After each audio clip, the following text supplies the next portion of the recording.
jawaban dari pengisian kuesioner, itu yang pertama kami memberikan solusi, yaitu pertama menggunakan petunjuk yang jelas. Jadi dalam kuesioner itu di atasnya itu bisa diberikan petunjuk bagaimana mengisi jawaban dari pertanyaan kuesioner ini. Nah, petunjuk ini dapat memastikan bahwa nanti semuanya responden itu dapat memahami pertanyaan dan menjawab dengan cara yang serupa, seperti yang terkait dengan umur tadi. Kemudian yang kedua itu memberikan skala atau interval yang konsisten.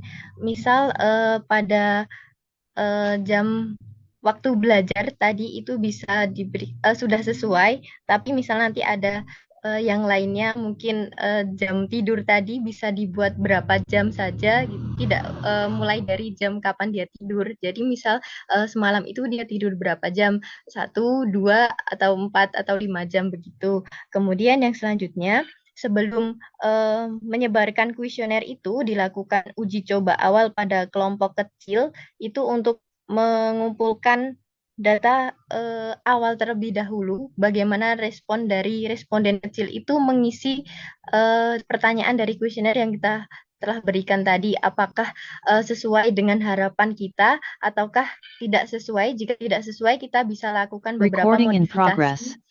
dalam pengisian kuesioner ataupun pertanyaan yang diberikan. Kemudian yang terakhir itu juga melakukan pemantauan selama pengisian, misalkan saja pengisiannya ini hanya diberikan pada kondisi kuesioner yang diberikan itu secara langsung, jadi pemberi kuesioner dan responden itu ada di satu tempat. Jadi bisa dilakukan pemanduan selama pengisiannya, atau juga dapat diberikan contoh cara pengisiannya seperti yang disampaikan oleh Wahyu Dewi tadi. Mungkin itu saja, Dokter. Terima kasih. Oke, terima kasih. Tadi ada tambahan-tambahan yang cukup lengkap ya dari kelompoknya ya, mulai dari memberikan petunjuk disertai contoh ya tadi, lalu juga pilihan-pilihan jawaban yang lebih konsisten tadi juga disampaikan. Lalu kadang kita memang harus mulai berpikir, Dek, nanti data ini akan kita analisis itu seperti apa. Itu juga di saat kita menyusun kuesioner atau instrumen, kalau kita sudah berpikir ke sana, itu kadang kita bisa lebih terarah waktu menyusun kuesionernya. Lalu betul sekali bahwa kita perlu melakukan pilot ya, uji coba instrumen. Lalu di uji coba instrumen itu biasanya nanti akan kita lakukan apa yang kita sebut dengan reliability dan validity. Jadi kita lihat ini instrumennya valid nggak, reliable nggak. Itu juga beberapa hal yang kita perlu lakukan nantinya ya. Jadi beberapa langkah tadi.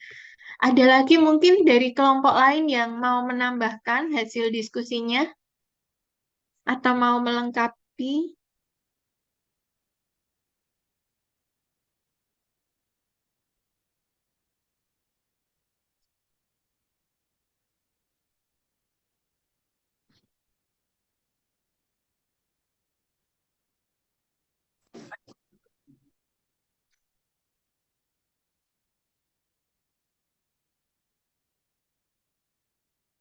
Sudah nggak ada. Kalau yang data nggak lengkap tadi, Dek, boleh salah satu bisa share datanya.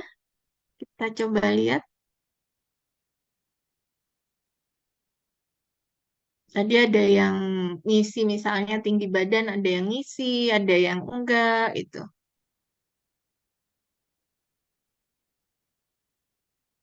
Nah, ini ya, misalnya itu tinggi badannya ada yang ngisi, ada yang enggak. Nah, kalau di Google Form sendiri atau di metode lain ya, misalnya pakai Kobo atau yang lain, memang ada pertanyaan-pertanyaan yang kita, oh tadi terisi ternyata ya, tapi misalnya nggak lengkap ya.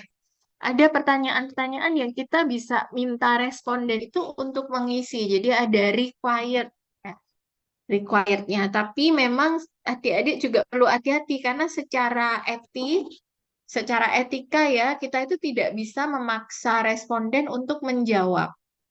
Jadi kadang-kadang di situ itu ada pertanyaan yang required, tetapi memungkinkan responden untuk menjawab tidak mau. Itu juga kadang kita perlu. Jadi Misalnya kalau kita pertanyaan ini kan self-report ya, respondennya jawab sendiri itu.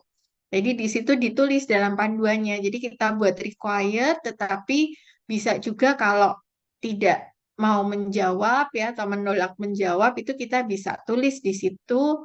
Misalnya ditulis katakan misalnya tinggi badan itu ditulis 999 gitu misalnya. Karena kan nggak mungkin ya tinggi badan itu 999 atau 000 gitu atau 0 itu juga bisa ya. Jadi itu salah satu caranya biar nggak lupa kalau kita harus ngisi. Nah, sekarang step selanjutnya, kalau ini adik-adik sudah punya data seperti ini, eh, kita tadi pakai instrumen ya, yang kita sebut instrumen nanti memang akan perlu diuji validitas, reliabilitas, dan pilot ya. Nanti kita belajar di pertemuan selanjutnya. Nah, ini kalau adik-adik lihat juga ada yang aneh ini. Coba dilihat apa ini di data tinggi badan. Ya, ada yang tingginya 1.700 ya. Salah ketik kalau ini memang ya. Tetapi di realnya nanti adik-adik akan ketemu yang seperti ini juga. Ya, jadi waktu pengambilan data yang benar-benar ngambil data, seringkali adik-adik akan ketemu yang hal-hal seperti ini. Jadi saat kita habis ngambil data, yang perlu kita lakukan adalah kita cleaning data dulu, jangan langsung dianalisis, tapi di cleaning dalam tanda kutip dibersihkan. Itu artinya kita menyiapkan data untuk analisis. Jadi misalnya yang tahun seperti ini kita hapus itu yang umur ya. Itu tahunnya dihapus jadi biar nanti jadi angka semua. Itu adalah salah satu cara kita untuk cleaning. Karena kalau datanya masih seperti ini nggak bisa kita analisis nanti secara statistik ya. Jadi kita nggak bisa ngitung rata-rata berapa, itu nggak bisa.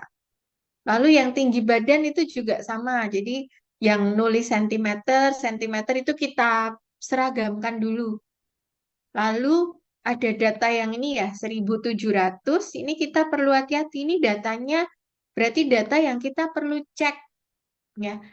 Kalau masih memungkinkan ngecek ke sumber data ya, itu kita bisa cek benar nggak ini 1.700 atau berapa salah tulis ya. Jangan-jangan. Kalau adik-adik nanti minta bantuan enumerator ya, pencacah data atau pencari data itu juga bisa dikonfirmasi. Tapi kalau misalnya udah nggak bisa ngecek ya datanya, nah data ini ada beberapa opsi. Jadi kalau untuk data-data antropometri, data-data pengukuran eh, misalnya pengukuran fisiologis ya, jadi kita ngukur tinggi badan, berat badan, tekanan darah itu ada yang kita sebut dengan BIV. BIV itu biologically implausible value. Jadi nilai-nilai yang secara biologis itu nggak mungkin ada. Jadi misalnya tinggi badan 1.700 cm itu nggak ada ya, 17 meter nggak ada. Nah, itu adalah data BIV tadi. Kalau kita nggak bisa cek dan data itu BIV, ya, jadi secara biologis itu implausible, ya berarti harus kita exclude dari analisis. Jadi kita keluarkan data ini dari analisis. Ya. Itu salah satu cara kita melakukan cleaning. Lalu yang cleaning lagi adalah ngecek missing data, data yang hilang. Ya, jadi data yang dalam dataset kita itu kosong gitu, nggak diisi. Misalnya di sini mulai tidur jam berapa ya. Nah, ini kan nggak ada datanya. Nah, itu kita bisa cek data itu. Ini kalau missing, memang missing, ya berarti nanti ada beberapa kemungkinan nggak kita masukkan dalam analisis misalnya.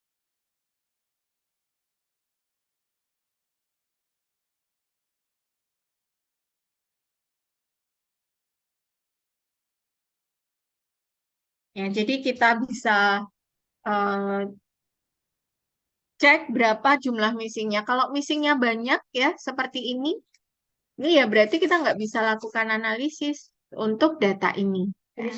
Nah, ini nanti yang kita harus hati-hati memang ya saat melakukan pengambilan data. Nah, data yang adik-adik lihat di sini ini yang kita sebut dengan data kuantitatif ya, karena sebagian besar itu angka kalau dilihat ya, 19, 2022 ya, 155 untuk tinggi badan, berat badan. Nah, waktu belajar ini sekarang masih bentuknya ada nomornya ya. Tetapi waktu kita mau menganalisis secara statistik, nanti adik-adik perlu melakukan satu proses yang kita sebut dengan coding. Coding agar dia bisa terbaca eh, oleh software statistik. Nah, caranya adalah kita merubah ya yang di sini kata-kata ya 1 sampai 2 jam, 3 jam atau lebih ini menjadi angka. Nah, ini biasanya kita perlu buku bantu namanya codebook. Mungkin saya share ya contoh codebook.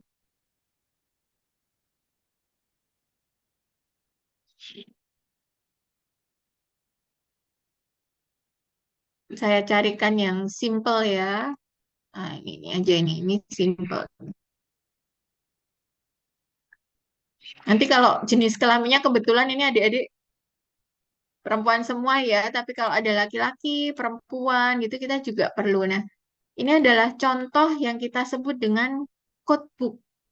Jadi ada nama variabel ya, ada keterangan, ini keterangannya, lalu ada codingnya di sini nih ya.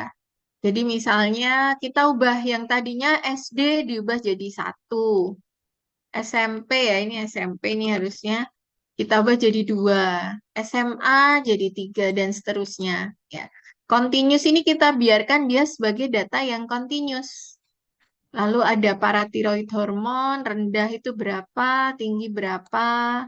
Ini ada osteoporosis, tidak osteoporosis, ya, ya tidak. Nah, ini kita coding semuanya, jadi kita ubah semuanya menjadi angka. Yang perempuan dan laki-laki juga sama. Sekarang kita coba lakukan pada dataset yang tadi ya adik-adik ya.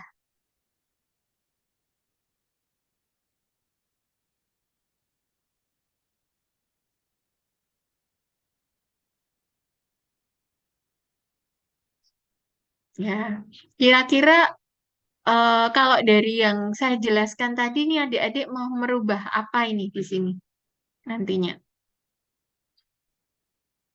Apa dulu yang dirubah? Atau apa aja?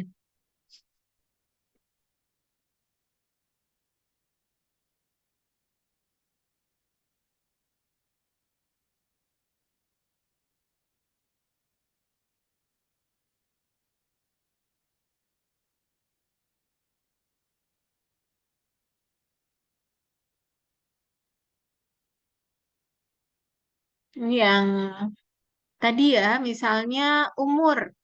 Ini tahunnya berarti adik-adik harus hapus ya adik ya. Hapusnya nggak usah satu per satu ya, nanti langsung dihapus semua. Misalnya ini bisa di down, adik-adik bisa download ya, atau kalau di ini bisa replace all ya kayaknya ya, nanti bisa. Jadi tahun ini dihapus misalnya. Lalu yang waktu belajar juga di coding ya tadi ya. Jadi namanya kita recode ya. Waktu belajarnya misalnya nanti yang 1 sampai 2 jam atau kurang dari 1 jam misalnya adik-adik beri kode 0. 1 sampai 2 jam 1, 3 jam atau lebih 2. Nah, nanti adik-adik buat satu variabel baru ya di sampingnya. Lalu ini dirubah seperti tadi. Jadi nanti tulisannya adalah 1, 1, 0, dan seterusnya. Lalu sentimeter juga dihapus, kilogram juga dihapus. Coba kanan, Dek Rizka. Oh, sampai berat badan ya. Jadi tadi ya, mungkin itu bisa dilakukan dulu nanti. Jadi adik-adik bisa melakukan tadi ya, itu proses cleaning. Ya. Nah, dari proses cleaning itulah nanti baru kita bisa melakukan proses analisis data ya. Jadi itu yang kita lakukan untuk data kuantitatif. Nah, sekarang saya akan coba kita akan mencoba mengambil contoh ya untuk data yang sifatnya kuantitatif. Ini saya perlihatkan aja ya data. Nah, data kualitatif itu seringkali kita dapat misalnya dari saat kita melakukan wawancara atau melakukan FGD ya, interview itu data-data kualitatif atau kita dari misalnya adik-adik melakukan eh, review dokumen ya. Nah, ini adalah contohnya ya. Jadi nanti data-data kualitatif itu tidak kita hitung kayak tadi karena sangat banyak. Ya, opsinya sangat banyak seperti ini. Tetapi kita bisa mencoba untuk melihat apa sih tema-tema utama yang muncul. Jadi misalnya dia ada pertanyaan hambatan dalam pencegahan kanker. Nah, ini kan banyak banget ini kata-katanya. Tapi kita bisa melihat ini sebenarnya kata-kata yang banyak muncul apa. Misalnya ini malu banyak ya, malu ya. Jadi ternyata ada satu faktor malu. Lalu takut ini juga muncul, takut ya, takut hasilnya, takut hasil. Jadi ada banyak ya di sini. Nah, inilah data-data kualitatif yang memang analisisnya nanti akan berbeda dengan data kuantitatif tadi. Jadi kalau kuantitatif itu tadi kita sudah punya opsi ya tadi ya berapa jam. Misalnya ini dibuat kuantitatif juga bisa jadi kualitatif seperti ini. Kita mengeksplorasi kira-kira hambatannya itu apa saja. Kalau sudah ketemu yang seperti ini, kita bisa buat kuesioner dari sini. Jadi nanti kalau ada pertanyaan apa hambatan yang ditemui, adik-adik bisa nulis misalnya tidak tahu, takut, malu ya, karena itu yang utama. Lalu bisa juga menambahkan yang lain, suami tidak mengizinkan atau izin suami dan hal-hal yang lain ya. Jadi itu kita bisa tambahkan. Jadi dari kualitatif adik-adik nanti bisa menyusun data-data yang sifatnya atau instrumen yang sifatnya kuantitatif. Itu mungkin untuk pengantar kita ya. Ada yang mau ditanyakan dulu dari adik-adik?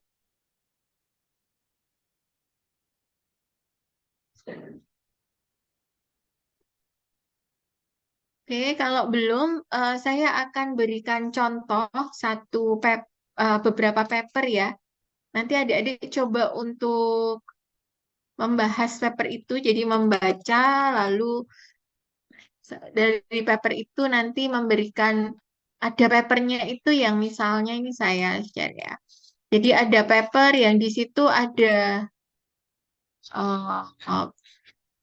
ada beberapa gabungan data ya. Jadi di sini nanti kita akan mereview beberapa materi kita dari mulai nanti adik-adik melihat desainnya apa ya. Lalu instrumen yang dipakai di sini apa? Ya, nanti adik-adik coba identifikasi nanti saya list ya nanti ke Mbak Rizka. Lalu setelah itu juga dari situ coba untuk dilihat variabelnya apa, variabel yang ada di situ apa saja dan skala datanya apa. Jadi itu yang mungkin saya ingin adik-adik untuk mengeksplorasi dulu ya tentang ini berdasarkan apa yang sudah kita pelajari dari beberapa pertemuan sebelumnya. Nanti juga ada tentang sampling ya, kita sudah belajar. Nanti juga adik-adik melihat dari paper ini nih samplingnya seperti apa sih yang dilakukan. Itu ya adik-adik. Kalau untuk skala data sudah dengan Bu Grasta belum ya? Nominal, kategori gitu, numerik, sudah belum?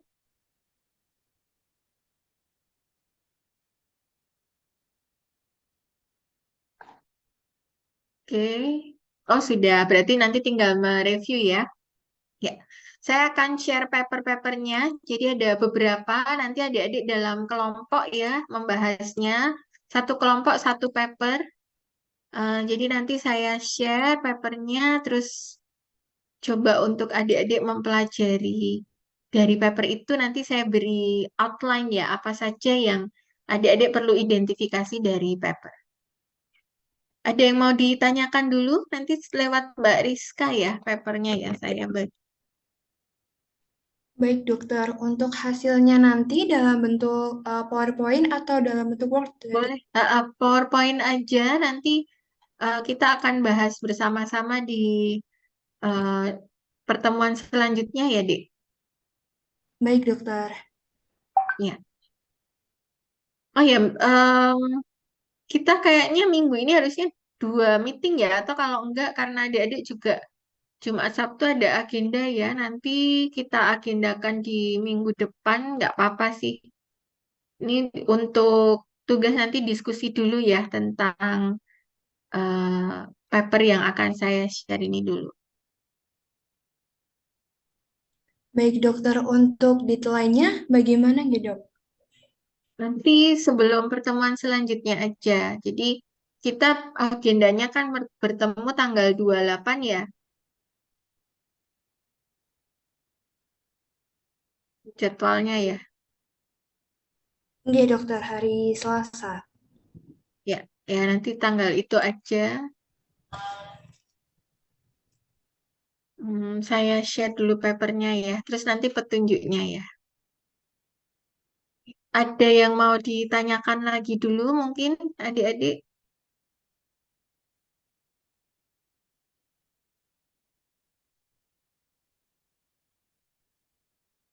Oke, kalau belum, saya cukupkan dulu ya. Ini akan saya share papernya dan juga petunjuk diskusinya.